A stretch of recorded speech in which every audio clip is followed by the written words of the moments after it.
माना कि जीवन में दर्द का आना होती है एक सहज प्रक्रिया। माना कि जीवन में दर्द का आना होती है एक सहज प्रक्रिया, मगर होना पड़े जब संघर्षरत जतलाने को अपना प्रेम अहर्निश, तो चुन लिया जाना चाहिए एक सम्मानजनक मार्ग स्वयं के लिए। क्योंकि प्रेम कोई शय तो नहीं जो याचना से पाई जाए। प्रेम तो है ईश्वरीय वरदान, पाता है कोई विरला ही जिसे अलंकृत किया जाता है उसे दिव्य चक्षुओं के द्वारा परम पिता परमेश्वर से, ताकि देख सके प्रेमी प्रियतम को अपने उस एक ईश्वर के समकक्ष।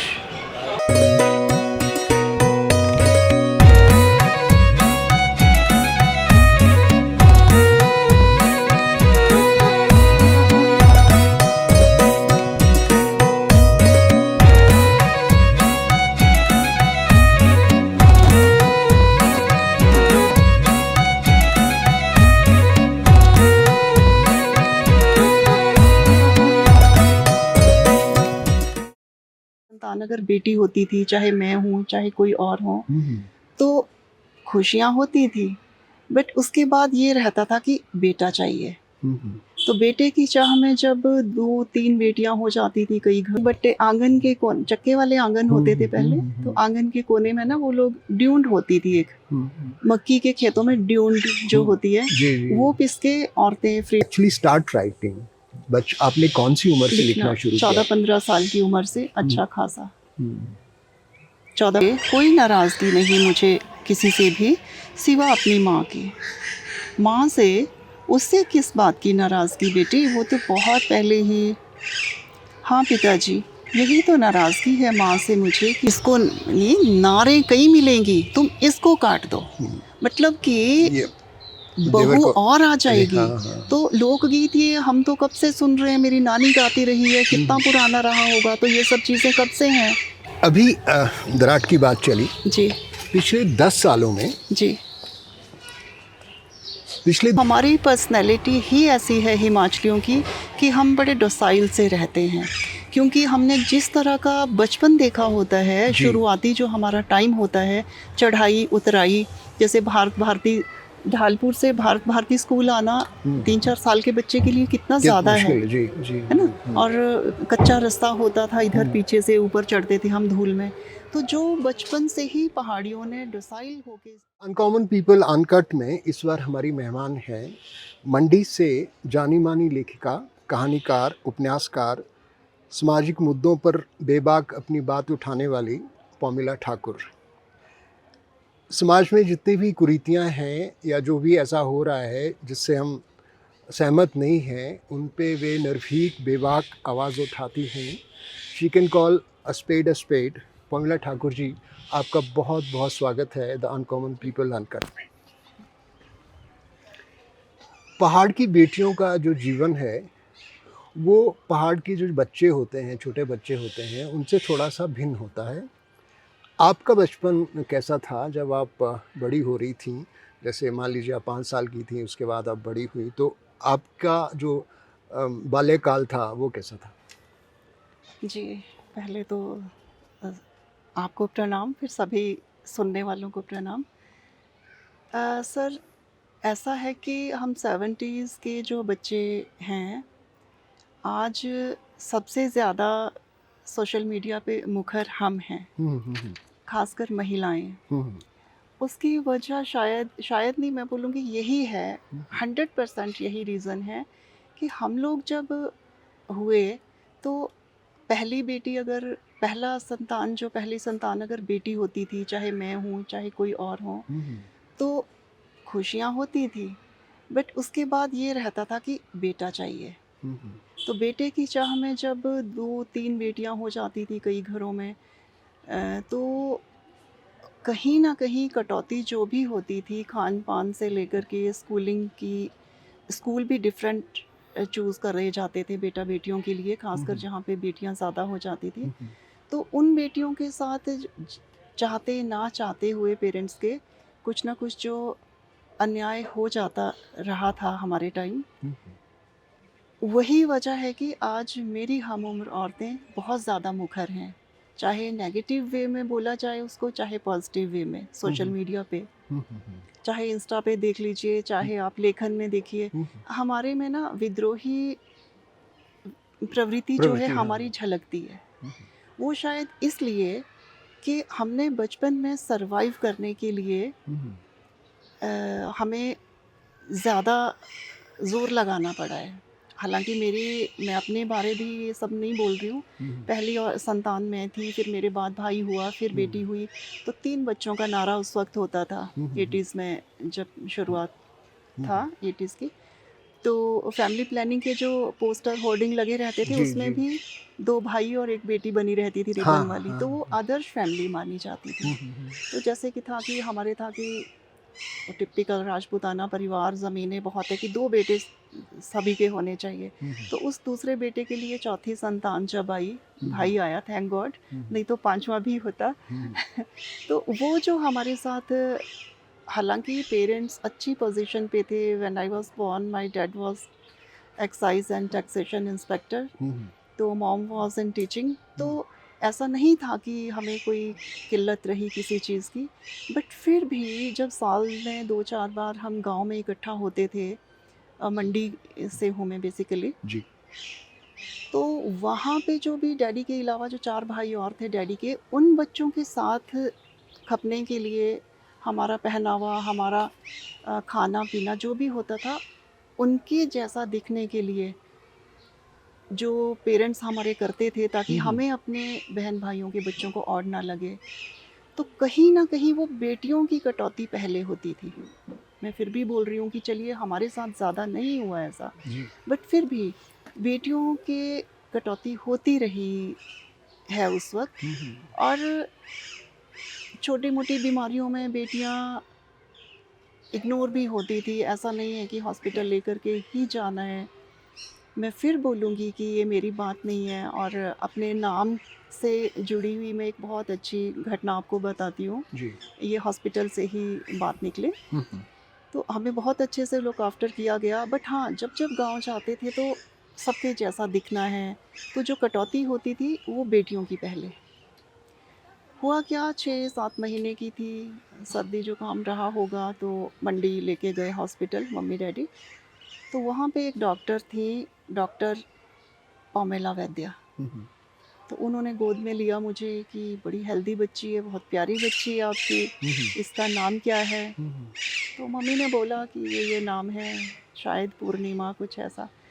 तो उन्होंने बोला बहुत प्यारी बच्ची है, देखना ये ना डॉक्टर बनेगी बड़ी होके। अच्छा। और मम्मी को लगा अरे इतनी डॉक्टर ने ऐसी बात बोल दी। हुँ, हुँ। तो उन और फिर नाम मेरा पॉमिला हो गया। अच्छा। तो अच्छा, उन डॉक्टर के नाम पे आपका नाम भी जी, हो जी, गया। डॉक्टर पॉमिला वैद्य हैं, कुल्लू में ही हुँ, कहीं अब वो हुँ, हुँ। बजौरा के आस-पास कहीं अच्छा, रहती हैं। जी। तो सोचा है मैंने, है मेरी इच्छा कि कभी मिलूँगी उनसे। हुँ, हुँ, हुँ। ख़ैर, तो हमारा ज़िंदा रहने के लिए सर जद्दोजहद थी हमारे हुँ, 70s की बेटियों में। तो वही वजह है कि हम मुखर दिखती हैं, चाहे वो, कई लेडीज़ क्या होता है वो सँभाल नहीं पाती हैं मुद्दों को, वो नेगेटिव वे में भी जा रहा है सोशल मीडिया पे। हुँ, बट हमारे मुखर होने की ये वजह है कि जद्दोजहद ज़्यादा रही है बचपन में। हुँ, हुँ।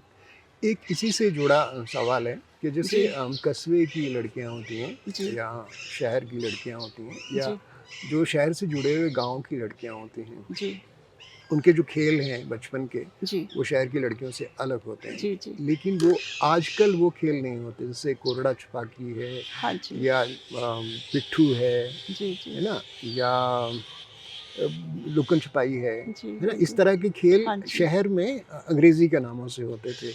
हुँ, हुँ। होते हैं, अभी भी शायद होते हैं, जी, लेकिन थोड़े होते हैं। जी। तो जो गाँव की ऐसी कुछ यादें हैं आपको? बिल्कुल हैं सर। हुँ, मैं बताऊँ तो, अपनी बात करूँ तो मैं 9 महीने की थी, भाई पेट में आ गया था तो हुँ, मुझे नानी के पास हुँ, छोड़ा गया। हुँ, हुँ, तो मामा 6th या 7th में थे उस वक़्त, मामा-मासी इसी ऐज के थे, हुँ, हुँ, छठी 7वीं या 7वीं 8वीं हुँ, में थे।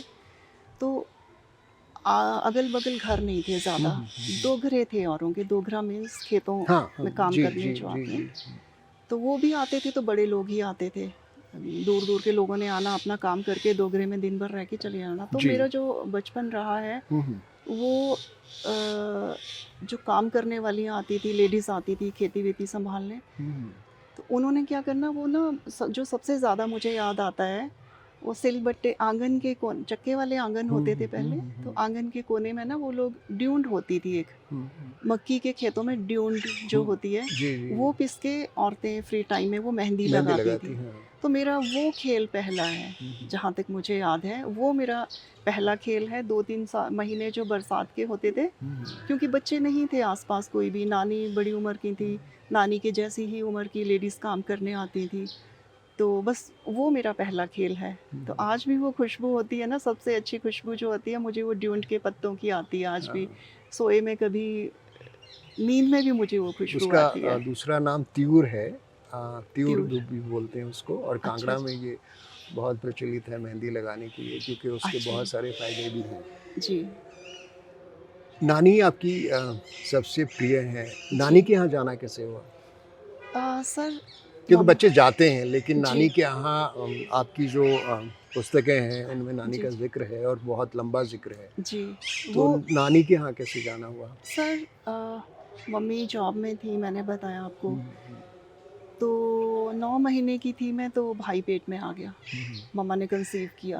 हुँ, तो फिर मम्मी की नौकरी भी थी, 3-4-5 किलोमीटर पैदल जाना भी होता था। हुँ, हुँ, डैडी गढ़ा-मोड़ा में थे उन दिनों। हुँ, हुँ, तो फिर नानी के पास छोड़ा गया ताकि थोड़ा मम्मी जॉब कर सकें हुँ, और भाई मतलब अच्छे सब ठीक हो सके। हुँ, तो नानी के पास ही मैंने बैठना सीखा, नानी के पास ही चलना सीखा। वो लकड़ी का वॉकर काफ़ी साल पहले तक पड़ा रहता था। हुँ, हुँ, हुँ, हुँ। जो 3 टायर वाला, एक एक आगे 2 पीछे, उसको ऐसे। मुझे सर ज़्यादा हाँ, याद ऐसे ही नहीं है, होता था बट वो। कुछ वो लकड़ी का ना हाँ, हाँ, बिल्कुल ऐसे ही। पट्टी सी कुछ हाँ, होती हाँ, थी, ऊपर उसपे वो हाँ, हैंडल होता 3 था। टायर होते थे उसमें। तो नानी के यहाँ ही चलना सीखा है। मामा मासी को बहन भाइयों की तरह लड़ते झगड़ते हुँ, हुँ, उनका शेयर छीन के जैसे खाया पिया हुँ, है। हुँ, तो इसलिए वो लोग मेरे ज़्यादा करीब हैं। नानी ने बोलना सिखाया। हुँ, और फिर जब 3 साल की हुई, 3 साढ़े 3 साल की, तो जी। ट्रांसफ़र हुई मम्मी डैडी की कुल्लू।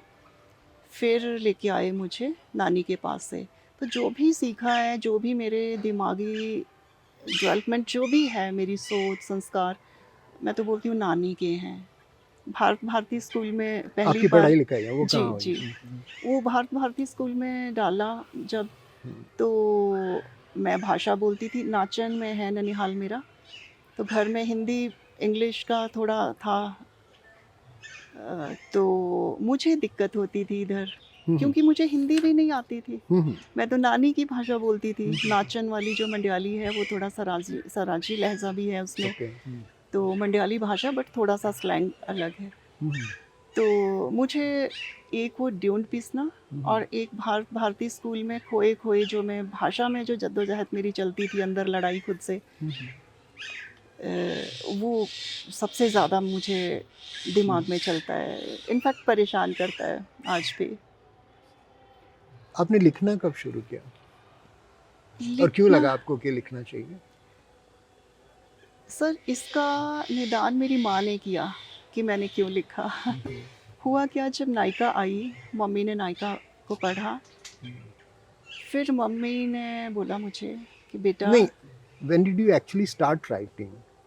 आपने कौन-सी उम्र से लिखना। लिखना शुरू किया? 14-15 साल की उम्र से, हुँ, अच्छा खासा, हुँ, 14-15 की उम्र से। हुँ, हुँ। आप कहानियाँ लिखने लगीं या कविताएँ लिखने लगीं या? मैंने ना सबसे पहले 15 की उम्र में नॉवल लिखा। एक नॉवल लिखा, अच्छा। मैं बताती हूँ। वो हुँ, हमारे टाइम ना रजिस्टर होते थे, हुँ, 11th में थी हॉस्टल में, तो रजिस्टर वो लिखा मैंने। हुँ, हुँ, और मुझे उस वक्त इतनी समझ नहीं थी सर, हम लोगों को ना बहुत हुँ, शो ऑफ नहीं था बाहर का, मतलब छपने तक का नॉलेज नहीं था। हुँ, हुँ, हुँ, बट जो लिखा वो बहुत सच्चा और अच्छा, पक्का अच्छा वाला था। हुँ, हुँ, तो मुझे याद है 11th की छुट्टियों के बाद जब घर गई, तो मम्मी ने देखा कि ये क्या किया है, इतनी देर तू पड़ी होती तो इतना मोटा रजिस्टर पर। मैंने कहा मम्मी ये ना मैंने कहानी लिखी है कुछ, ये हुँ, स्कूल कॉलेज और बचपन से लेकर के कॉलेज तक का वो सब था, हुँ, एक्सपीरियंस जो होते थे। 11th में कॉलेज था हमारे टाइम। तो उस वक़्त जो एक्सपीरियंस थे, अच्छा, बुरा, जो बोला गया या नहीं बोला गया, टीचर कुछ पूछता था तो हम नहीं कई चीज़ें बोल पाते थे। वो क्या झिझक थी, क्या परेशानी थी, वो सब जो था वो मैंने लिखा था। तो मम्मी ने ना गुस्से में थोड़ा-सा यूँ ही कुछ कर दिया, क्या-क्या करती रहती है ये सब ये, और मुझे लगा कि ये अच्छी चीज़ नहीं है, फिर वो कहीं पड़ा रह गया। ओके। तो ये मुझे थोड़ा-सा अफ़सोस होता है कि आज अगर वो चीज़ होती, तो बहुत अच्छा वो पब्लिश होता और बहुत सच्ची चीज़ होती। और क्यों लिखा गया, ये मम्मी ने निदान करा था। नायिका के बाद उन्होंने जब पढ़ा, मुझे खुद ही लगता था कि मैं क्यों ऐसा लिखती हूँ, या क्यों 1-2 ही भाव मेरे अंदर क्यों चलते हैं।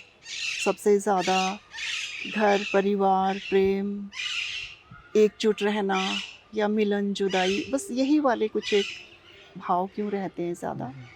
कि मम्मी ने मुझे बोला 2-3 सेंटेंस में, मम्मी ने कहा, बेटा तू बहुत छोटी थी, मैंने तुझे ना खुद से दूर कर दिया।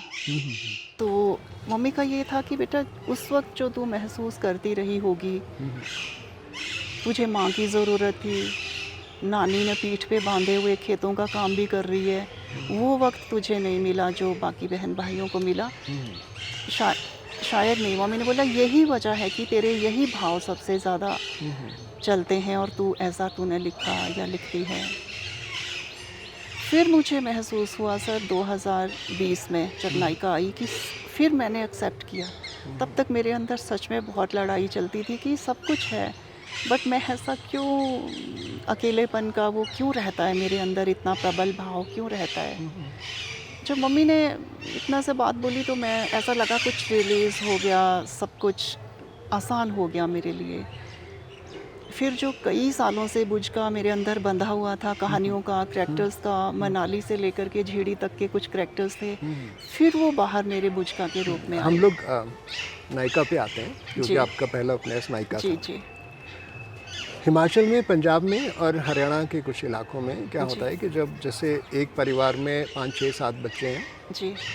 तो कई बार वो बुआ को भी दे देते हैं एक बच्चा पालने के लिए, क्योंकि हाँ है जी ना, जी ताऊ जी को दे दिए तो जी। ताऊ जी को बड़े पापा कहते हैं, हाँ जी ठीक है हाँ ना, जी बुआ को माँ कहते हैं, बड़ी माँ कहते हैं, या जी मौसी को दे दिया, है ना। जी ये रिवाज इन तीनों राज्यों में है। जी राजस्थान में भी है थोड़ा सा। जी हमारे अपने फिर नायक बनने लगते हैं। हाँ, जब हम बड़े होने लगते हैं, हम उन्हीं में से, उन्हीं किरदारों में से जो हमारे जीवन में हैं, हम एक नायक चुनने लगते हैं, क्योंकि वो नायक हम पे हावी हो हावी जाता है, रहता है। ठीक जी है ना। आपकी जो मुख्य पात्र हैं इस उपन्यास की नायिका में, जी आपकी जी नानी आपकी नायिका है, जी। ठीक है ना। आपको कब लगा, ये महसूस होने लगा कि ये जो स्त्री है वो मेरी नायिका है। आप उसके बियॉन्ड नहीं देख पाए, आप अपनी माँ को नहीं देख पाए, शायद आप अपने पिता को नहीं देख पाए, या आप जी अपनी बड़ी बहन को नहीं देख पाए, या मौसी को नहीं देख पाए। आपके पूरे जो आँखों का जो दायरा है देखने का, उसमें नायिका आपकी नानी थी। तो जी। इस उपन्यास को आपने अपनी नानी के गिर्द कैसे बुना?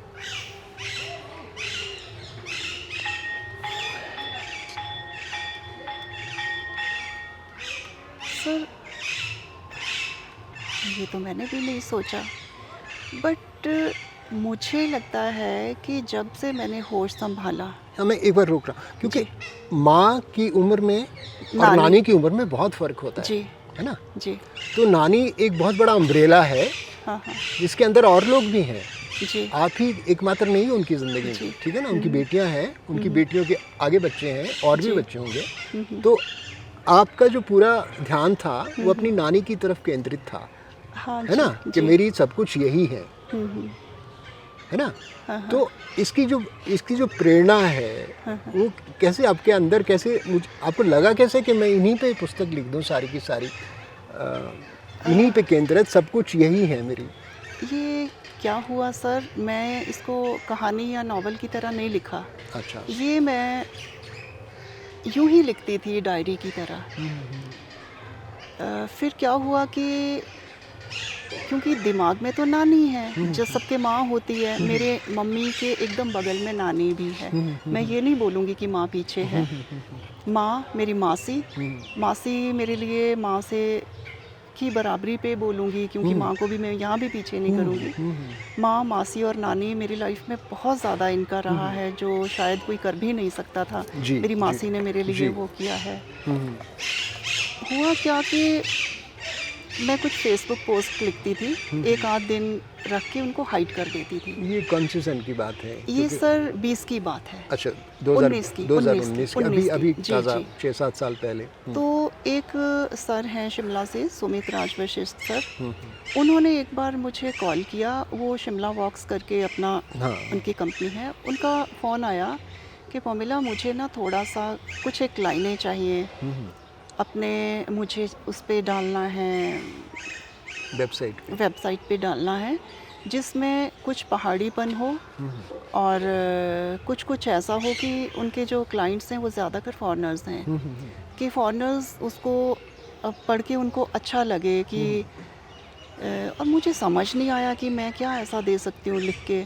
फिर मैंने उनको 2-3 अपनी ये भेज दिया, जो फेसबुक पोस्ट थी पुरानी, वो भेज दी कि सर इसमें से जो आपको अच्छा जी। लगता है। उन्होंने पढ़ा और एकदम मुझे कॉल किया, कहते तुमको पता है तुमने मुझे क्या भेजा है? कहते बेवकूफ़, ये बहुत अच्छा तुमने लिखा है और इसको मैं वेबसाइट पे नहीं डालूँगा, ये बिकने की चीज़ नहीं है, ये तो तुम्हारे मूल भाव जो है इसका ये सच्चाई है, और इसको तुम ना कहानी ये नॉवल फॉर्म में लेके आओ। मैंने कहा सर पेजेस तो बहुत हो चुके हैं, बट ये तो मेरा बचपन जिया हुआ है, इसको मैं कैसे छाप सकती हूँ? तो उन्होंने मुझे बोला कि देखो जो भी है इसको एक बार तुम सारा बनाओ, कितने पेजेस बनते हैं, और 1-2 लोगों को पढ़ने को भेजो। अगर वो लोग ओके करते हैं तो मैं तो बोलूँगा कि ये बहुत अच्छा नावल बनेगा। फिर मैंने थोड़ा सा कोशिश करके इकट्ठा किया, उनको पेजेस 120-25 कुछ बने। फिर इंदु को दिया मैंने, इंदु नवनीत भारद्वाज है, पढ़ने लिखने वाले 1-2 लोग और हैं, कृष्ण महादेविया जी हैं, उनको भी। फिर उन्होंने भी बोला कि ये तो बहुत अच्छा और सच्चा नावल लग रहा है, कि इसको तो छापा जाना चाहिए। फिर ये इस तरह से नावल मैंने इकट्ठा करके 2020 के वर्ल्ड बुक फेयर में दिल्ली में इसका रिलीज़ फंक्शन हुआ सर। तो इसका आपकी क्रेडिट सुमित सर को भी जाता है। आपकी मित्र हैं, शायद ये अच्छी लेखिका भी हैं, इंदु नवनीत भारद्वाज। जी, उन्होंने आपकी पुस्तक को एमिली ब्रॉन्टे की बुक है द वदरिंग हाइट्स से, जी, है ना, कंपेयर किया है। जी, अब एमिली ब्रॉन्टे ने ये किताब जब लिखी थी तो वो शायद 29 साल की थी। ये अंग्रेज़ी की पुस्तक है जो 1848 के करीब लिखी गई है। जी, ठीक है ना, बहुत पुराना हिस्टोरिकल नावल है। उसमें भी प्यार है, घर की सारे जो रिश्ते हैं वो हैं, रिवेंज है, सब कुछ है। जी, और वो जो राइटर थी वो 30 साल की उम्र में गुजर गई थी। जी, मुझे लगता है ये बहुत बड़ा कॉम्प्लीमेंट है जी। एक ऑथर के लिए जी, कि वो किसी ऐसे नावल से उसको कंपेयर किया जा रहा है जो बहुत सक्सेसफुल हुआ और जिसमें परिवार के रिश्ते थे, और उसकी जो बनावट थी वो इसी तरह से है जैसे नायिका की है, जी, या नायिका की बनावट उसी तरह से है, लेकिन हमारे वातावरण में, हमारे रिश्तों में, हमारे रीति रिवाज बिल्कुल अलग हैं। जी। जो ब्रिटेन के हैं उनसे हम बिल्कुल अलग जी, हैं। तो बिल्कुल। इसकी जो भाषा है आपकी नायिका की, जी, ये ऐसी भाषा है जो हमारे घरों में होती है। जी, ठीक है बिल्कुल। ना। आपको कई बार लगता है कि आपको शब्द बहुत तराश के लिखने चाहिए, नहीं सर। क्योंकि 3 तरह से लोग लिखते हैं, जैसे जयशंकर प्रसाद लिखते हैं, आपको मुश्किल होती है, इतनी स्पष्ट शुद्ध हिंदी होती है कि जी, जिस तरह का अलंकरण और वो सारी चीज़ें इस्तेमाल करते हैं, तो थोड़ा जो, अगर आपको हिंदी अच्छी नहीं आती तो शायद आप ठीक से पढ़ ना जी, पाएं। जी, बिल्कुल। दूसरे हमारे मंटो हैं। जब मंटो लिखते हैं तो जो उनके मुंह में आता है वो लिख देते हैं, और जो स्वीकार्य है या स्वीकार्य नहीं है नहीं है, बिल्कुल। वो लिख देते हैं। जी, और पाठक, जो अधिकतर पाठक हैं, वो उनसे सहमत हो जाते हैं क्योंकि वो आम जिंदगी है। जी, जी, तो आपकी कहानियों में भी और आपके उपन्यास में भी ऐसी भाषा है जो आम आदमी को ठीक से समझ आ जाती है, चाहे वो ओरिजिनल शब्द हैं उसमें पहाड़ी जी, के, जी, लोक है हैं। ना, जी, जी, कोलोकियल वर्ड्स हैं, जी, जी। या हिंदी है। तो ये आपने कैसे तय किया कि मुझे इसी तरह इसको लिखना है, जो शैली है ये? सर उस वक्त जो मैंने लिखा था ना ये, उस वक्त मैंने सोच के नहीं लिखा था ये। और पहली बात, जो मन में आया, जो भी मेरी बुदबुदाहट अंदर की थी, ये वो लिखा गया था, ये किताब थी ही नहीं। दूसरी बात ये कि मुझे लगता है कि जब मुझे कोई अच्छा लगता है, मान लीजिए आप मेरे दोस्त हैं, आप मुझे अच्छे लगते हैं, तो मैं ये थोड़ी शब्द थोड़ी ढूँढूँगी मैं सीधे सरल शब्दों में यही बोलूँगी ना, सर आप मुझे बहुत पसंद हैं और मैं चाहूँगी कि आप मेरे दोस्त हमेशा रहें। मैंने अपनी लाइफ में 5-7 लोगों को, मेल फीमेल फ्रेंड्स जो भी हैं, यही बोला है। और इससे परे अगर मुझे शब्द ढूंढने पड़े कि बनावट के ढूंढने पड़े, तो सामने वाले के दिल तक ही नहीं वो बात जाएगी। वो नकली है ना, बनावटी है वो। हाँ जी। और नकलीपन से मुझे सख्त नफ़रत है, सच बोलूँ तो। मुझे मेरा जो कई लोग नेगेटिव वे में भी कोई कटाक्ष भी कर सकते हैं कि ये सीधा सरल लिखती है। जो मुझे पढ़ना शुरू करेगा, वो 1-2 पेजेस पढ़ेगा तो उसको तो ये लगेगा कि सीधा सीधा सा लिखा है। उनको ये बात बहुत बाद में समझ आएगी, जब वो पूरा नावल पढ़ेंगे या पूरी कहानी पढ़ेंगे। सीधा और सच्चा मुझे वो बाद में बोलेंगे। पहले ये लग सकता है किसी को, हालांकि बोला नहीं मुझे आज तक किसी ने ये चीज़, बट जैसे आपने मंटो का नाम लिया, मुझे मंटो बहुत पसंद है।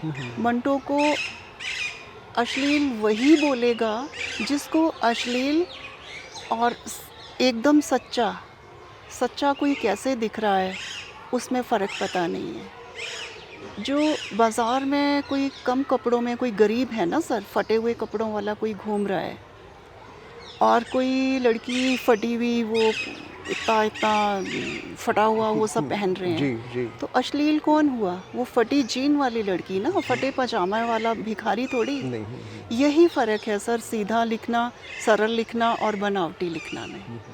दिखना फैशनेबल है सबको, उसके लिए भले ही फटी जीन पहनेंगे, तो मुझसे वो नहीं होता। अगर मैं भिखारी हूँ और मेरा साड़ी पुरानी है या फटी है, मैं उसमें ओके हूँ, आई एम हैप्पी।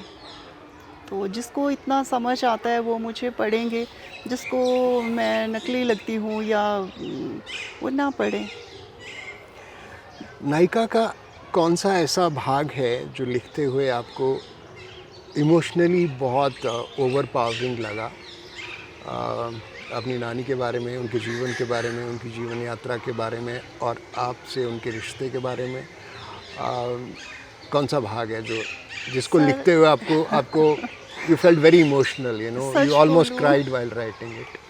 सच बोलूं तो कोई एक पेज भी ऐसा नहीं होगा जिस पे आंसू ना बहे हो। कोई एक भी पेज ऐसा नहीं है। बट हाँ, आखिर में मैंने जो पॉजिटिव थोड़ा सा दे दिया था कि उनके फादर मंच पर आए, he never came to that place, to her place. अच्छा। That person never came. But ऐसा है कि उस वक्त तो मैंने लिख दिया, उस वक्त सोचा भी नहीं था किताब छपेगी। बट अब मेरे है कि दिमाग में, मन में है कि इसका नायिका के बाद मेरी माँ भी तो हुई, मासी भी तो हुई, मैं भी तो हुई, मेरी बेटी भी तो है। तो मुझे आगे मैं थोड़ा बढ़ रही हूँ अब लिखने का। कल्पना का हालांकि मैंने बहुत कम सहारा लिया है, बहुत ना, आखिर में जो पॉजिटिव वे में बताया है कि वो आए। और वो हर नॉवेलिस्ट के हाथ में होता है, उसको कैसे एंड किया जाए। सर मुझे लगता है कि हमारा थोड़ा सा फ़र्ज़ भी तो होता है। जी। मेरी सामाजिक जिम्मेदारियां भी तो हैं, है ना। सिर्फ खुद ही को थोड़ी मुझे लिखना है, सामाजिक जिम्मेदारी भी होती है कि जो पढ़े वो कुछ तो सीखे। आप नायिका में से कुछ एक पैराग्राफ पढ़ दीजिए जो आपके दिल के बहुत करीब है। निक्कू बेटी, सच सच बता, तू नाराज़ है ना अपने पिता से? नहीं तो भला मैं क्यों नाराज़ होंगी आपसे? नहीं, वो मैं, आप निश्चिंत रहिए, कोई नाराज़गी नहीं मुझे किसी से भी, सिवा अपनी माँ की। माँ से, उससे किस बात की नाराज़गी बेटी, वो तो बहुत पहले ही। हाँ पिताजी, यही तो नाराज़गी है माँ से मुझे कि वो क्यों चली गई मुझे यूं भरी दुनिया में अकेला छोड़कर। अब ये जीवन मृत्यु किसी के अपने हाथ में थोड़ी होती है बेटा। हाँ पिताजी, नहीं होती, परंतु जब तक जीवन है उसे जीना तो हमारे अपने हाथ में होता है ना। यदि आप किसी अन्य स्त्री के लिए चले ही गए थे माँ को छोड़कर, तो क्या माँ को हम दोनों बच्चों के लिए अपने फ़र्ज़ भूल जाना चाहिए थे? क्या उनका आप पर विश्वास हम दो बच्चों से कहीं अधिक था? आपका उनसे विश्वासघात करने ही के कारण ही वो अपने कलेजे के टुकड़ों को अपनी सौतन को सौंपकर मृत्यु का इंतज़ार करती रही। क्या वो केवल एक पत्नी ही थी? नहीं ना, माँ भी तो थी ना वो एक। तो क्यों वह खुद को संभाल ना सकी थी? क्यों वो अपने बच्चों को अपने पति प्रेम की बलि पर चढ़ा गई? माँ ने आपके जाने के बाद अपने संतान की बजाय मौत को ही क्यों चुना? क्यों अपने लाडों को उसकी सौतन की पनिहारन बनने को छोड़ गई वो? कहते कहते निक्कू जार जार रो पड़ी थी। बहुत खूब, बहुत खूब। ये अभी अगर नानी आपके सामने खड़ी हो तो आप क्या कहना चाहेंगे उनसे, और कैसा लगेगा आपको? मुझे कुछ कहने की ज़रूरत ही ना पड़ती सर। मेरी ज़िंदगी ही कुछ और होती, बिल्कुल अलग होती मेरी ज़िंदगी। कुछ भी बोलने की ज़रूरत ना होती फिर। हिमाचल में बहुत सारी महिला कहानीकार हैं, जी जैसे रेखा जी हैं, रेखा हाँ जी, वशिष्ठ हाँ हैं, जी। बहुत अच्छी कहानियाँ लिखती हैं। जी रेखा डडवाल जी हैं, जी जी डॉक्टर प्रियंका वैद्य हैं, भारती कोठियाला हैं, हाँ डॉक्टर जी उषा बंदे हैं, इशिता आर गिरीश हैं, जी। आप हैं। आपकी कहानियाँ समाज के हर वर्ग से जुड़ी हुई हैं या वहाँ से वो निकलती हैं, जी ठीक है ना? उसमें मुफलिसी की कहानियाँ हैं, गरीबी है, जात पात जी है ना, और इमोशंस हैं, बहुत बहुत ज़्यादा इमोशनल कहानियाँ हैं जो आपको रुला देती हैं।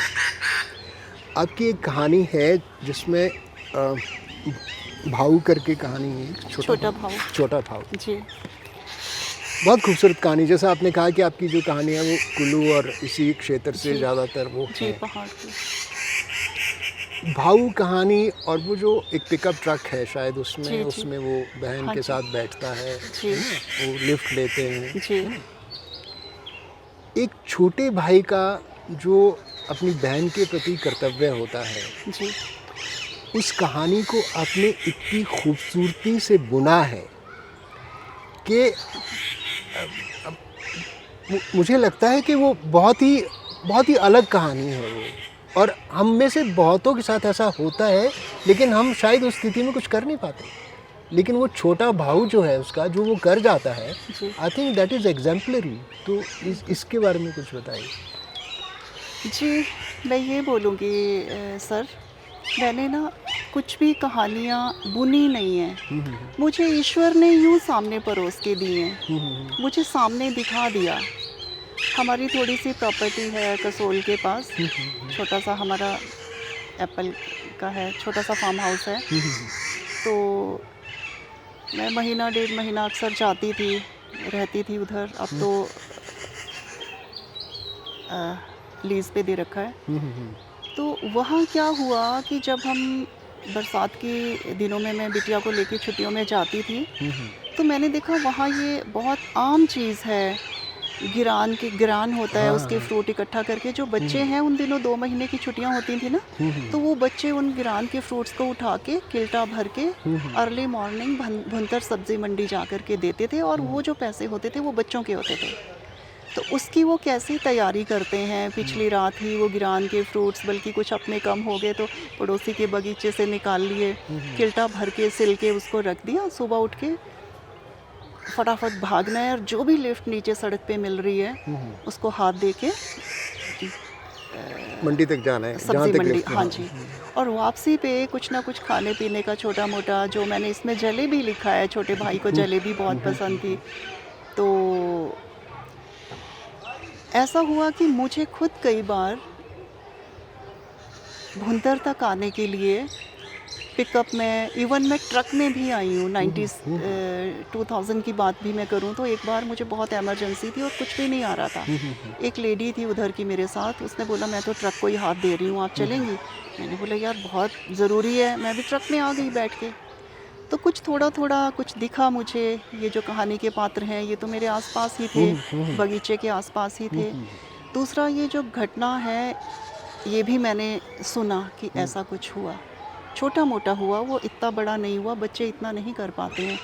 जैसे मैंने इसमें दिखाया कि वो तो फिर गाड़ी ही पलट गई, पलट गई, हाँ। वो तो मैंने ये दिखाया कि ईश्वर न्याय इस तरह से करता करता है। है। बिजली महादेव जी सामने थे और उन्होंने न्याय इस तरह से किया गलत करने वालों पे। जो ये है आपकी जो शीर्षक कहानी है बुझ का, जी।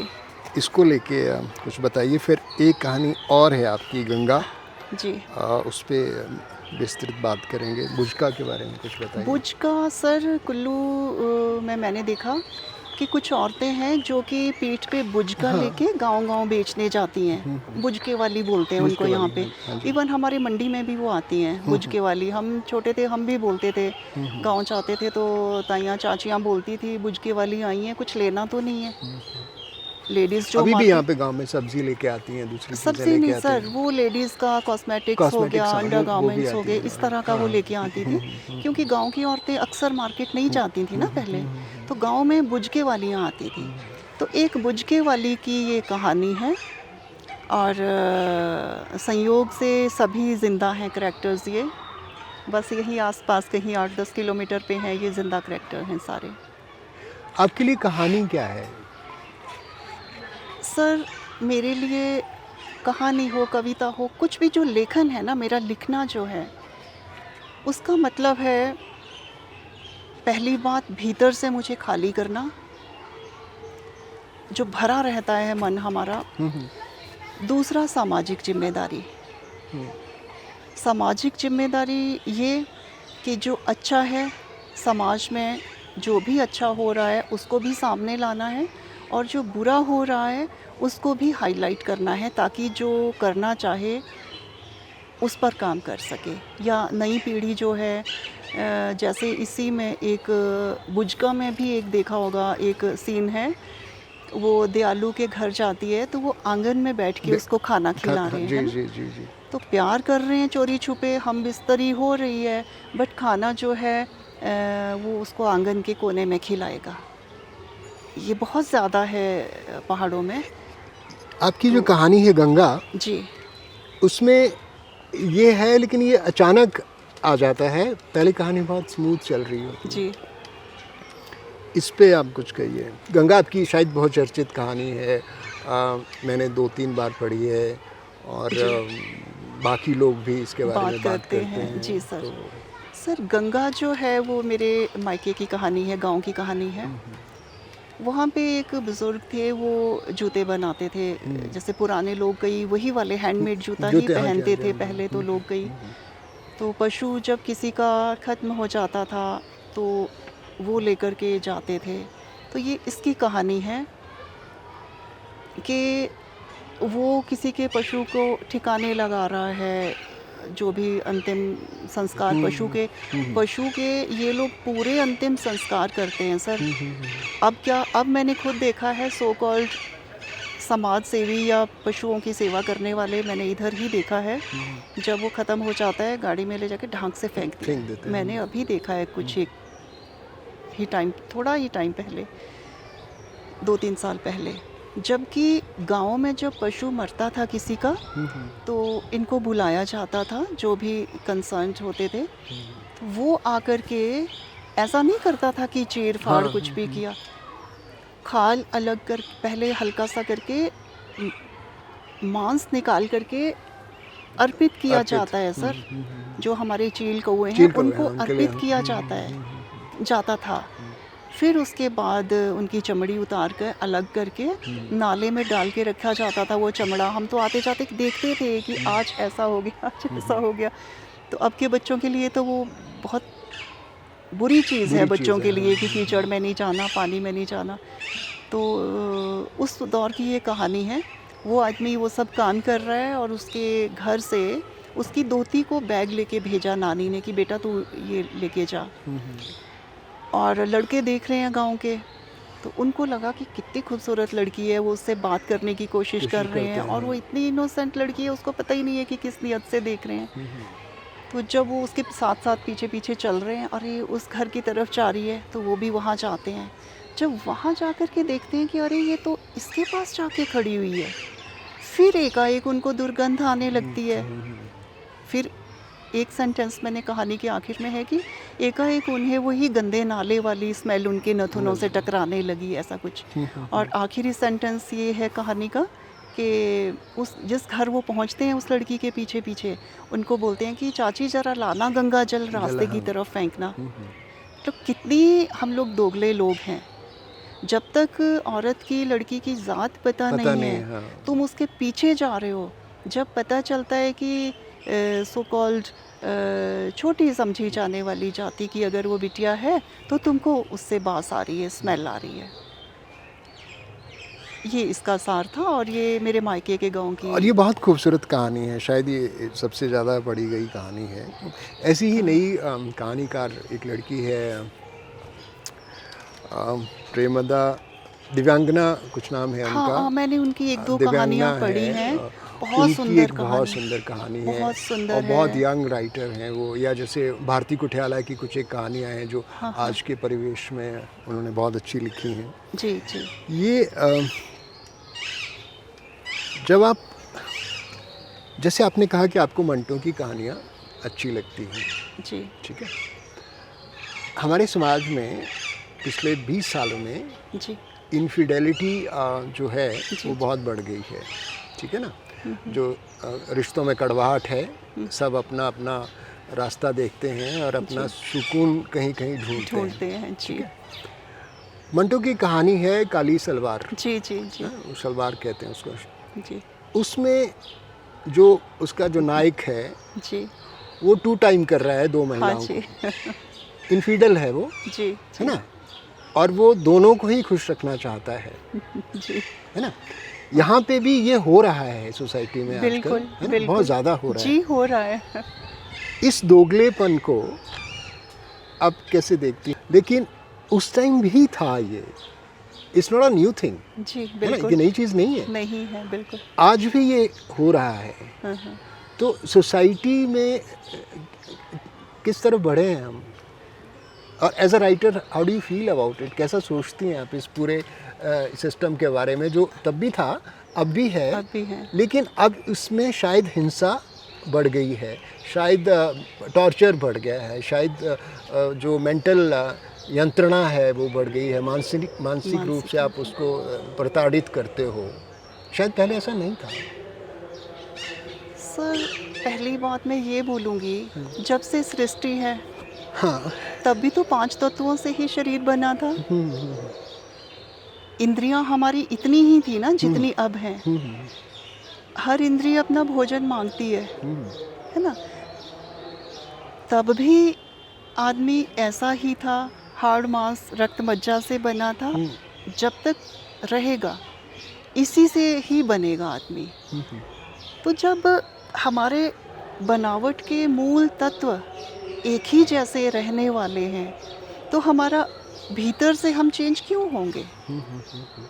सोचने वाली बात है ना। पहले भी ऐसा था, अब भी वैसा ही है।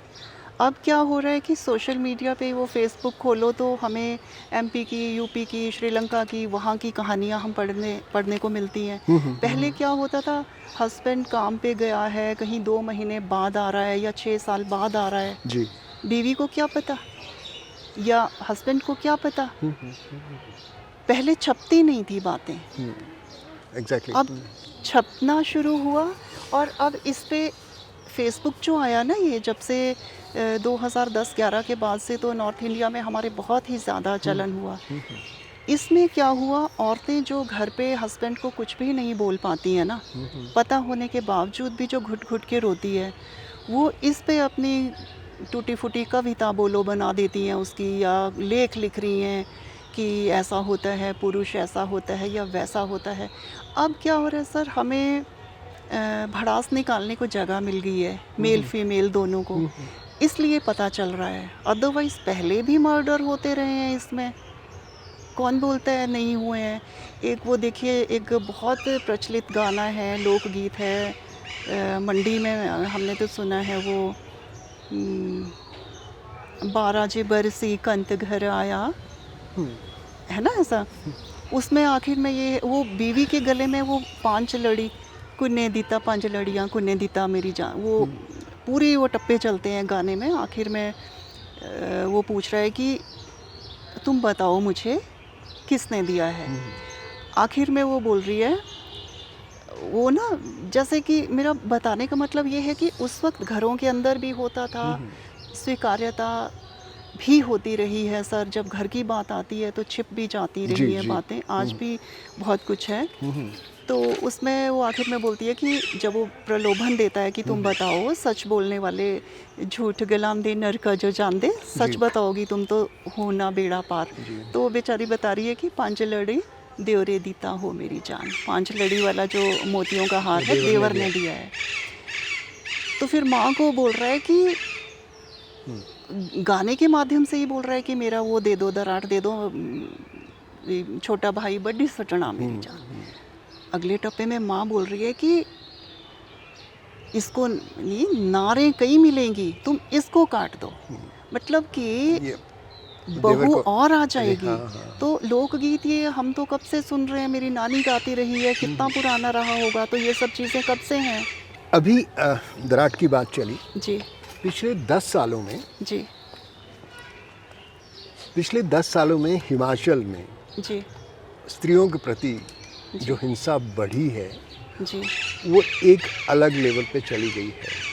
ठीक है, उसमें मारकाट है, उसमें घर में किसी को बंद करके रखना है, उसमें किसी को प्रताड़ित करना है, उसमें किसी पे एसिड फेंकना है, उसमें किसी को छत से फेंक देना है, उसमें किसी को उसका इज्जत लूटना है, बलात्कार करना है, इन मामलों को दबाना है। क्योंकि आप सामाजिक जो ये कुरीतियाँ हैं, ये सब जो हो रहा है उस पर निडर होके बोलती हैं, निर्भीक होके बोलती हैं। मतलब मैं आप इस चीज़ की दाद देता हूँ, नहीं बोल पाते लोग, नहीं बोलना चाहते लोग कई बार। ये जो बदलाव हिमाचल में आया है पिछले 10 सालों में, इसका मूल कारण क्या है? क्योंकि ज़मीन के झगड़े होते थे, ज़मीन के झगड़े को लेके दराट या गंडासा या चीज़ों से आदमी बंदूक से गोली मार दी किसी को, ये हो गया। लेकिन स्त्रियों पे इतना ज़्यादा अत्याचार नहीं होता था, या शायद पता नहीं चलता था, या होता था? सर मैं तो बोलूँ कि होता था। फैमिली पॉलिटिक्स हमेशा से रही है, ज़मीनों के झगड़े हमेशा से रहे हैं। 3 दशक लगभग मुझे नेरचौक में रहते हुए हो गया। तो डॉक्टर साहब के हम हॉस्पिटल कैंपस में ही रहते थे, अभी अपना घर बनाए। तो सर मैंने ऐसे ऐसे एमएलसी देखे हैं, ऐसे ऐसे देखे हैं कि, और मैं अगर अपनी नज़र से देखूं, जो मैंने देखा है सर, उसमें पुरुष बेचारा है। जो मेरी नज़र के सामने इन लगभग 30 सालों में आया, उसमें मेल बहुत बेचारा है। मैं सच बता रही हूँ, उनको बेचारों को पता ही नहीं होता है सर हमारे घर में क्या हो रहा है। एक केस बताती हूँ जल्दी जल्दी, छोटा सा। एक बार हम संडे को बैठे हुए हैं अपने, उतने में ना जुलूस आ रहा है, लोगों का आ रहा है। वो रत्ती पुल के एकदम साथ हमारा रेजिडेंस था, तो खिड़की से सारा दिखता था। तो सामने से लोग ना चारपाई या कुर्सी पे उठा के लेके आ रहे हैं एक आदमी को। फिर हॉस्पिटल आए सब लोग, भीड़ भाड़, पत्थरबाजी, पता नहीं क्या क्या हुआ। तो वो बाद में पता चला कि ये आदमी फ़ौजी था, और ये जब जब घर आता था वो उसकी औरत क्या करती थी, वो हमेशा झगड़ा करेगी, उकसाएगी, ये इसने ऐसा किया, उस वाले पड़ोसी ने बीड़ों में घुस गया, उस पड़ोसी ने ये कर लिया। तो मतलब इतना उसको परेशान कर देती थी कि वो हथियार उठाने को ही मजबूर कर दिया। और उस दिन वो डंडा लेके निकला होगा, और पड़ोसियों ने गुस्से, उसी के भाई भतीजों ने क्या किया, गुस्से में वो उसको मारने को आए, वो खुद एकदम से हट गई और हस्बैंड पूरा कट गया था। तो मैं आपको बताऊं सर, जब जब मूल क्या है देखिए इन चीज़ों का, जब जब हमारे इमोशनल नीड्स पूरी नहीं होंगी, जो भी इस तरह के झगड़े आए सर हमारे उधर हॉस्पिटल में, वो या फौजी थे या फिर वो ट्रक ड्राइवर्स ड्राइविंग में थे। जब पुरुष बाहर रहेगा, घर पे नहीं रहेगा, इमोशनल नीड कहीं ना कहीं से आदमी चाहेगा ही ना सर। फिजिकल बात नहीं कर रही हूँ मैं, फिजिकल सब लोग नहीं भी बहकते हैं, बट इमोशनल नीड के लिए सर कहीं ना कहीं लटक ही जाती है, मोस्ट ऑफ द टाइम मैंने देखा कि औरतें इमोशनल नीड ढूंढने के चक्कर में गलत हो जाती हैं, और फिर आगे बात कहाँ तक जाती है वो मेल पार्टनर और वो जाने, वो उनकी अपनी समझ है, और उनका जो अंत होता है ना, वो इस तरह से एमएलसी फिर इस तरह के आते थे। हट फिर के वही बात है सर, 5 तत्वों से शरीर बना है, 5 तत्वों से ही अब बनता है। जब सृष्टि खत्म हो जाएगी, नए सिरे से भी बनेगी दुनिया, तो भी 5 ही तत्वों से बनेगा। बनेगी। तो जब तक हमारी बनावट ऐसी है, एनाटॉमी ये है, तब तक ये सब रहेगा ही रहेगा। इसीलिए शायद मैं कुछ टाइम से सच में सोच रही हूँ कि ऐसा क्या लिखूँ। फिर डरती हूँ लिखने से कि मुझे ऐसे ट्रोल करेंगे। होता क्या है सर, मेल पहले बाहर जाता था, औरतें घर पे रहती थी। नौकरी भी छोटी मोटी जो करते थे, छोटी बड़ी, वो घर के एक दायरे इर्द-गिर्द तक ही हाँ। होता था, इर्द गिर्द। शाम को अपने घर आते थे, तो औरतें जो थी वो बंधी हुई महसूस करती थी, चाहे प्यार से, चाहे जिम्मेदारी से, चाहे डर से। मेल फीमेल दोनों ही, डर बोलो या लगाव बोलो, वो बंधे रहते थे आपस में, ताना बाना जुड़ा रहता था। अब जब से एक ही जॉब इधर है, एक ही दूसरे शहर है, दूरियां जब, फिज़िकल दूरियां जब आएंगी ना सर, मेंटली खुद ब खुद आ ही जाती हैं। संवाद नहीं रहेगा तो रिश्ता टूटेगा ही टूटेगा। मैं इतना जानती हूँ सर। बाकी हाँ, इस पे सोशल मीडिया की वजह से ज़्यादा दिख रहा है, अदरवाइज़ पहले भी था, अब भी था। मैं ऐसा मानती हूँ। पिछले 25 सालों में जी हिमाचल में जो पितृसत्ता है, जी उसका प्रभाव कितना कम हुआ है, और महिलाओं का जो फ्रीडम है, उनकी जी। जो वैचारिक स्वतंत्रता है, जी उसको कितनी आज़ादी मिली है? सर, मैं इसका जवाब इस तरह से दूंगी कि हम औरतें वैचारिक स्वतंत्रता और स्वच्छंदता, इसमें फ़र्क ही नहीं महसूस कर पाती हैं कई बार। बहुत सी महिलाएं, उन्हें नहीं पता है कि हम स्वतंत्र जीवन शैली अपना रही हैं या स्वच्छंद हो रही हैं। स्वतंत्रता और स्वच्छंदता में कितना फ़र्क है फ़र्क है। सर, है ना? तो अभी हम लोग महिलाएं लड़ाई लड़ रही हैं बेवजह की। असली स्वतंत्रता वैचारिक वो होगी, और जीवन शैली की स्वतंत्रता वो होगी, जब हम पढ़ाई लिखाई बेशक कम हो, पर रोज़ी रोटी कमाने में समर्थ होंगी। जिस दिन रोज़ी रोटी हम खुद कमाना सीख जाएंगी, या बेशक ऐसा नहीं है कि सबको नौकरी ही करनी है, बट कभी किन्हीं भी हालात में अगर रोज़ी रोटी पालन पोषण खुद करना पड़े, मेल नहीं है, हस्बैंड किसी भी वजह से अलगाव है या नहीं है रहता, बगैर मायके ससुराल से मांगे वो खुद अगर रोज़ी रोटी कमाना सीख लेगी ना जिस दिन औरत, उस दिन पहले तो बहुत सी औरतों का ये छूट जाएगा, सोशल मीडिया पे नारे लगाना और सचमुच में रोटी कमा करके उससे पेट भरना, वो बहुत फ़र्क है सर। औरतें अभी संघर्ष की स्थिति में ही हैं। वो बहुत सी औरतें ऐसी हैं जिनको लगता है कि हस्बैंड अच्छा कमाता है तो मुझे हर महीने इतना मिलना ही चाहिए, हस्बैंड कमा रहा है तो मुझे पॉकेट मनी इतना मिलना ही चाहिए। खैर, वो तो आपस ही उनका परस्पर प्रेम या सम्मान की बात है। ज़रूरतें कौन कितनी बढ़ा रहा है, कौन कितना फैला रहा है खुद की ज़रूरतों को, बट बहुत अधिकतर, मैं बोलूँगी अधिकतर औरतों को अभी वैचारिक स्वतंत्रता बोलो, आर्थिक स्वतंत्रता बोलो, सामाजिक स्वतंत्रता बोलो, हम अभी उलझी हुई हैं, हमें ज़्यादा समझ नहीं है सर। महिलाओं का फाइनेंशियली इंडिपेंडेंट होना बहुत ज़रूरी है, बहुत ज़्यादा सर। ऐसा मुझे लगता है। जी जी नहीं तो वो सारी ज़िंदगी दबाव में ही रहेंगी। जी, बल्कि मेरा अपना मानना ये है कि जो माता पिता संतान उत्पन्न करते हैं, चलना सिखाते हैं, बोलना सिखाते हैं, हाउ टू बिहेव, पब्लिक में कैसे मूंगफली का छिलका नहीं फेंकना है, सिखाते हैं ना पब्लिक में। जी जी जी। तो पेरेंट्स का फ़र्ज़ है बच्चों को, चाहे टेक्निकल एजुकेशन दे दो जी। कम उम्र से, चाहे कुछ भी करें, उनको रोज़ी रोटी कमाना, मूंगफली खुद खरीदना सिखाओ पहले, फिर छिलका कहाँ फेंका जाए फिर वो जी बताएं। जी पेरेंट्स और बच्चों का ये साझा कोशिश होनी चाहिए। एक उम्र तक सर पेरेंट्स का जिम्मा होता है कि उनको पाँव पे खड़ा करना है। बाद में कैसे हालात हैं, जॉब करनी है या नहीं करनी है, लड़की की खुद की फैमिली जिस तरह से वो डिसाइड करें वैसा, ऐसा मेरा मानना है सर।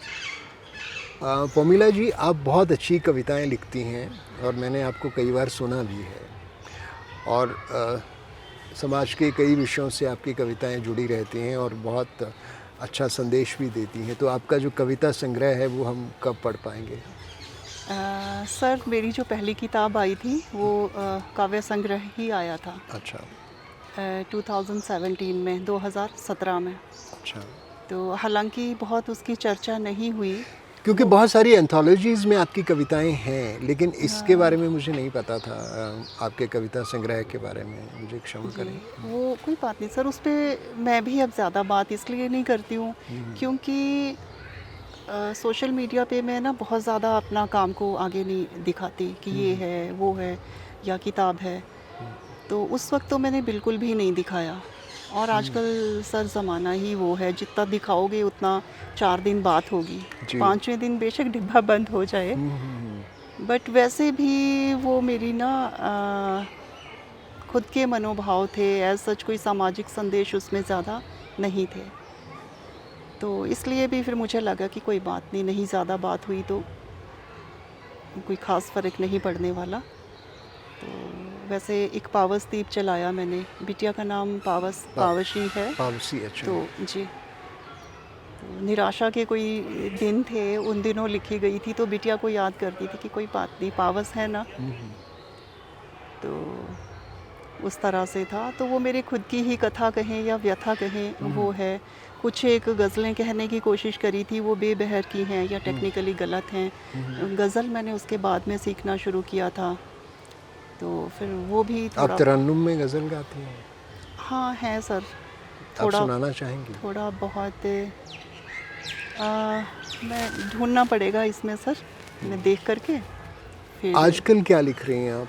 आजकल सर सच बोलूं तो अभी मैं घर में ही रमी हुई हूँ, घर परिवार में ही रमी हुई हूँ।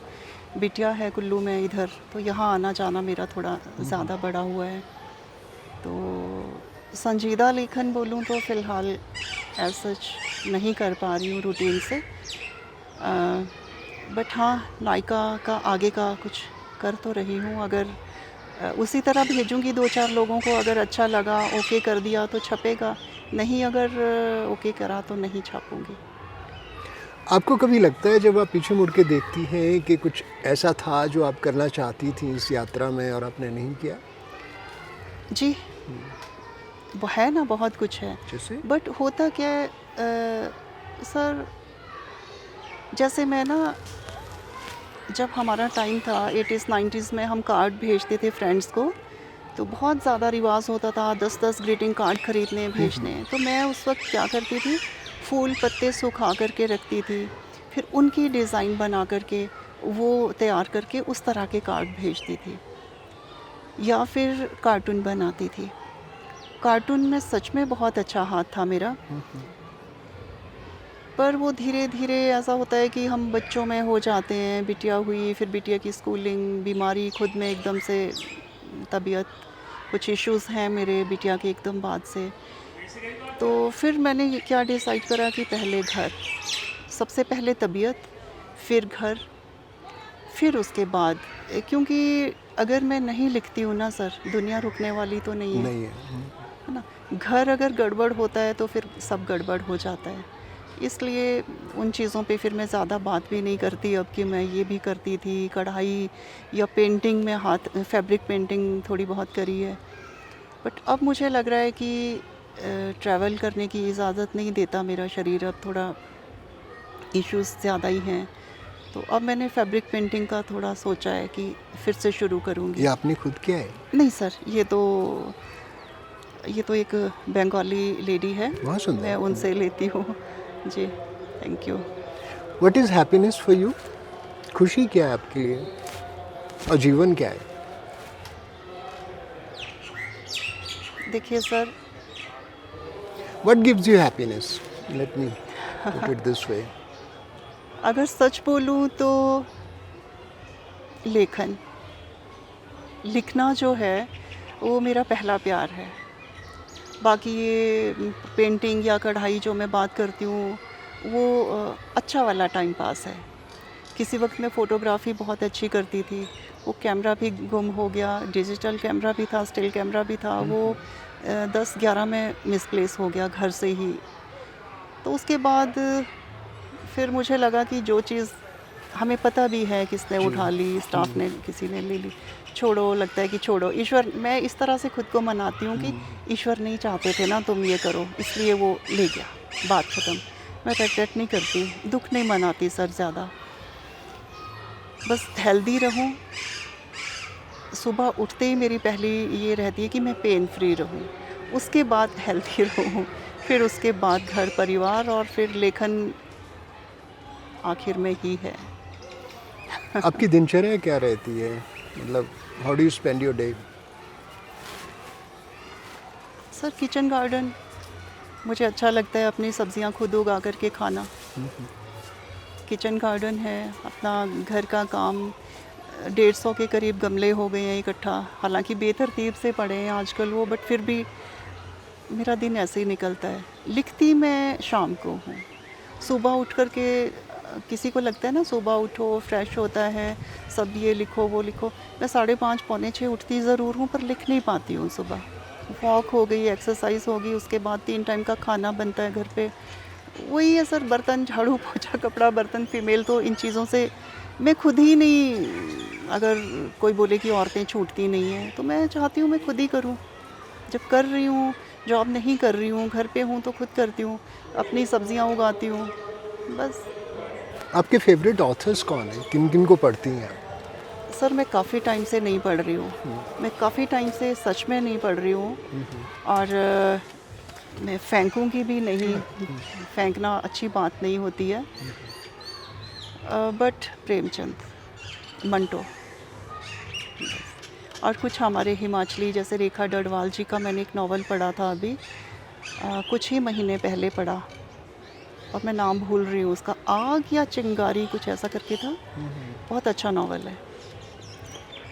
बाकी जो नई लड़कियां आ रही हैं, दिव्यांगना या देवांगना कुछ है ना, उसकी मैंने 2-3 कहानियाँ पढ़ी, तो मैंने उसको खोजने की कोशिश करी थी कि उसका कुछ मुझे कहीं और मिलता है तो। बाकी कुछ टाइम से बंद ही है पढ़ना लिखना। बस प्रेमचंद जी की कुछ किताबें पढ़ी हैं, कुछ हमारे एक इनकलाबी कवि हैं देवेंद्र धर साहब, उनकी पढ़ रही हूँ अब। आपकी अभी ख़त्म करी है पढ़ के कुछ दिन पहले। तो मेरी इच्छा है जो हमारे साथ उठते बैठते हैं लोग, मैं पहले उनको पढ़ूँ ना, एमिली की बात में बात नहीं करूँ। बिल्कुल बिल्कुल। हमारा अपना घर तो जी देखूँ जी पहले। जी जी। पर काफ़ी लंबे टाइम से पढ़ना लिखना बंद है। जो अपने लोकल हमारे हिमाचली हैं मैं उनको पढ़ रही हूँ, और प्रेमचंद जी की 1-2 किताबें सिरहाने पे हैं। हिमाचली लेखकों का एक सबसे बड़ा जो दुख है, जो कष्ट है, वो ये है कि हिमाचल से बाहर के जो लोग हैं जी, वो हमें हिंदी भाषी नहीं मानते। नहीं मानते। जबकि हिंदी की सबसे प्रसिद्ध कहानी उसने कहा था, बिल्कुल, वो गुलेरी जी की है। गुलेरी जी की। हमें बिहार या उत्तर प्रदेश या मध्य प्रदेश या दिल्ली या राजस्थान के लेखकों से एक तरह से compete करना पड़ता है जो उधर के लोग सोचते हैं। जी, ये जो पीड़ा है, इसको आप कैसे देखती हैं? क्योंकि वो हमें कभी मेन स्ट्रीम हिंदी राइटर्स स्वीकार नहीं करेंगे। वो कहते हैं कि हमारी जो मातृभाषा है वो पहाड़ी। वो पहाड़ी है, वो हिंदी नहीं है। जी, सर मैं इस चीज़ को, हम हिमाचली जो हैं, हम हैं पहाड़ी, और जो पहाड़ पे हम चलते हैं ना अपनी रोज़ी रोटी कमाने खाने या सब्ज़ी लाने भी जाना है, तो हमें थोड़ा झुक के चलना पड़ता है। तो हमारी पर्सनैलिटी ही ऐसी है हिमाचलियों की कि हम बड़े डोसाइल से रहते हैं, क्योंकि हमने जिस तरह का बचपन देखा होता है, जी। शुरुआती जो हमारा टाइम होता है, चढ़ाई उतराई, जैसे भारती ढालपुर से भारती स्कूल आना 3-4 साल के बच्चे के लिए कितना कितना ज़्यादा मुश्किल है है, जी जी। है ना। और कच्चा रास्ता होता था, इधर पीछे से ऊपर चढ़ते थे हम धूल में। तो जो बचपन से ही पहाड़ियों ने डोसाइल होके रहना सीखा है ना, जी। ये कहीं ना कहीं हमारी पर्सनैलिटी ही हमेशा के लिए वैसी बन जाती है। सॉफ्टली बोलते हैं तो हमारा जो ये सीधापन बोलो या जिसको झल्लापन समझा जाता है, इसको बहुत सारे प्लेन हिंदी भाषी जो हैं वो लोग हम लोगों को झल्ला बोलते हैं कि तुम्हारे तो लेखन में भी झल्लापन है, तुम तो सीधे हो, तुम लोग कहाँ compete करोगे। तो मैं बोलती हूँ सर, हमारे उत्तराखंड पड़ोसी राज्य हमारा, वहाँ से कितने नामी लेखक हाँ निकले, हाँ, सब बड़े लेखक वहीं से कितने हैं, पहाड़ क्योंकि हैं। वो उत्तर प्रदेश था तब। वो तब हाँ, मैं यही बोल रही थी। तो हिंदी भाषी स्टेट्स, उन्होंने बचपन से ही शुद्ध हिंदी बोली है। हम पहाड़ी हिंदी बोलते हैं, प्लस थोड़ा वही है कि पहाड़ों में रहते हैं, झुक के रहना, झुक के चलना हमारी पहले मजबूरी थी, अब आदत हो गई है। तो हम लोग शोर भी नहीं मचाते, हम विद्रोह भी नहीं करते सर।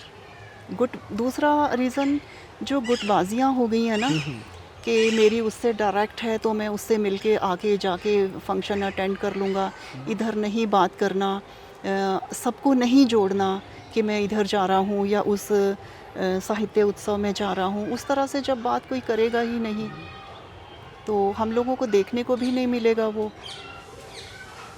मैं जब हावी हो जाता है ना सर, एक हमारा भौगोलिक परिस्थितियाँ, दूसरा हमारे सो कॉल्ड मठाधीशों का मैं हम एक दूसरे को ही स्वीकार नहीं करते, तो पड़ोसी राज्यों को हम क्या बोलेंगे। ये 2 वजह मानती हूँ मैं सर। एक हिमाचल से जुड़ा और प्रश्न है, जी। जैसे जम्मू की डोगरी है, जी पद्मा सचदेव जी ने बहुत मेहनत की और राजा करण सिंह जी ने डोगरी भाषा को मान्यता दिलवाई। जी तो उनकी एक अपनी भाषा हो गई है, वो डोगरी में भी लिख सकते हैं और जहाँ उनको पहुँचना है वो पहुँच जाएंगे, क्योंकि डोगरी से लोग अंग्रेज़ी में ट्रांसलेट कर लेंगे, हिंदी में ट्रांसलेट कर लेंगे अगर जी उसके रीडर्स हैं तो। जी हमारी कोई भी भाषा नहीं है, हमारी बोलियाँ हैं, हाँ जी और इन बोलियों में खींचतान है कि किस अगर मान्यता मिलेगी तो, जिसकी संभावना बहुत कम है किसी मैं भी एक यही बोली को। मानती हूँ। जी जी तो हम तो इसी में रह जाएंगे, क्योंकि अगर कांगड़ी को मान्यता मिलती है, क्योंकि ज़्यादा लोग कांगड़ी बोलते हैं, जी। उनकी जनसंख्या ज़्यादा है, जी ठीक बड़ा है ना, हाँ जी तो बाकी लोग नाराज़ हो जाएंगे। तो बिल्कुल। हमारी अपनी बोली को कभी मान्यता नहीं मिलेगी, मुझे ऐसा लगता है। आपको क्या लगता है? सर, इसका कांगड़ा की बात करी आपने, मैं कांगड़ा से ही एग्जांपल देती हूँ। कांगड़ा में भी कई जगह बोला जाता है कुतु ज़्यादा, कुतु चलिया, कहीं पे कता। कता चले।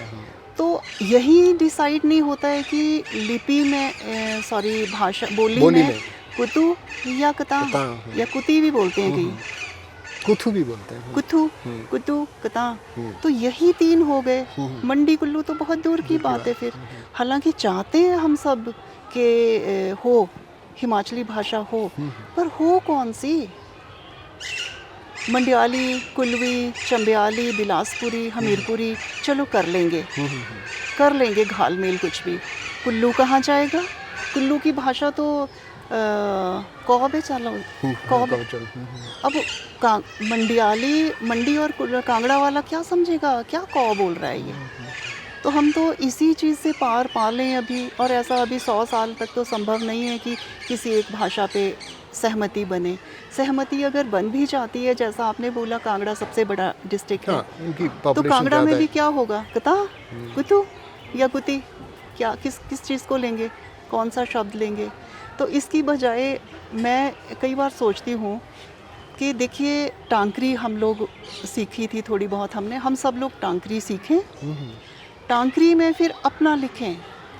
टांकरी ऐसी भाषा है, कौबे चले सी तुसे, वो भी लिखा जाएगा, कता चलिया वो भी लिखा जाएगा, किथी चलिया वो भी हो जाएगा। बजाय उसके हम टांकरी पे सहमति बनाएं, वो हमारे लिए ज़्यादा फ़ायदेमंद है, क्योंकि टांकरी लिपि है, उसमें हम कुछ भी लिख सकते हैं। बोली पे तो अभी नहीं होने वाला सर, हालांकि चाहते हैं हो, बट बहुत मुश्किल लग रहा है जी। सहमति हो ही नहीं सकती किसी एक पे। आप जो लोग नया लिख रहे हैं जी या स्थापित लेखक हैं जी। या अभी नई पीढ़ी जो लिखना चाह रही है, जी उनको आप कुछ कहना चाहेंगे? ये मेरा अंतिम प्रश्न है। सर, मैं कुछ नहीं बोलना चाहती किसी को, सिर्फ एक ही बात कहूँगी कि सीधा, सच्चा, सरल, बस। सीधे बने, सच्चे बने, सरल बने। दिखावटी कुछ भी ज़्यादा दिनों तक क्या सर, हम शब्दकोश खोल खोल के टफ शब्द इकट्ठा करेंगे, फिर लिखा जाएगा। तुम वो लिख तो दोगे, वो दिल पे ही नहीं उतरेगा किसी के। बिल्कुल, दिल पे वही जाएगा, जैसे मैंने शुरू में ही बोला था कि सर आप मुझे बहुत अच्छे लगते हैं। अगर मैं ये बोलूँ तो ये आप सीधा समझेंगे ना। समझेंगे। अगर मैं वही घुमा फिरा के बोलूँ तो फिर वो आदमी अच्छा, वो सामने वाला ही अच्छा नहीं लगेगा, बोलने वाला। ये है, बाकी बच्चे सुनते किसी की नहीं है, इसलिए बोलना किसी को कुछ भी नहीं है सर। सब जिंदाबाद रहें, आबाद रहें। कोमला ठाकुर जी, आपने अपना कीमती समय निकाला, हमसे बात की, अपने उपन्यास के बारे में, अपने लेखन के बारे में, अपनी कहानियों के बारे में, समाज के बारे में। आपका बहुत बहुत शुक्रिया। थैंक यू जी। So very much. ये मेरा सौभाग्य था sir. Speaking to you. Thank you मेरा सो सौभाग्य। मच।